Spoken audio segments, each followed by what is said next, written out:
Village సర్పంచ్లకి అట్లాగే ఇన్ఛార్జీలు ఎవరైతే ఉన్నారో పార్టీ బాధ్యతలు చూస్తున్నటువంటి గ్రామ స్థాయిలో ఉన్నటువంటి నాయకులందరికీ ఇది ఖచ్చితంగా అమలు చేసి తీరాల్సినటువంటి నేను చెప్పేటువంటి పని ఇది.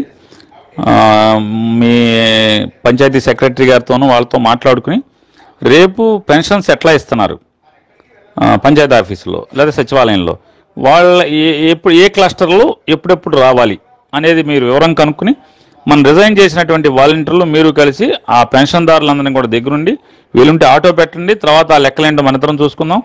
ఆటో పెట్టి ఆటోలో ఎక్కించుకెళ్ళి జాగ్రత్తగా అక్కడ మంచీళ్ళు గించీళ్ళు అన్నీ చూసి వాళ్ళకి పెన్షన్ ఇప్పించేసిన తర్వాత తీసుకొచ్చి మళ్ళీ ఇంటి దగ్గర దింపేటువంటి కార్యక్రమాన్ని కూడా మీరు మీ రిజైన్ చేసినటువంటి వాలంటీర్ గారు అందరూ కలిసి దీన్ని తప్పనిసరిగా బాధ్యతగా తీసుకుని చేయమని ఆచరించమని చెప్తున్నాను. విలేజ్ సర్పంచ్లకి అట్లాగే ఇన్ఛార్జీలు ఎవరైతే ఉన్నారో పార్టీ బాధ్యతలు చూస్తున్నటువంటి గ్రామ స్థాయిలో ఉన్నటువంటి నాయకులందరికీ ఇది ఖచ్చితంగా అమలు చేసి తీరాల్సినటువంటి నేను చెప్పేటువంటి పని ఇది.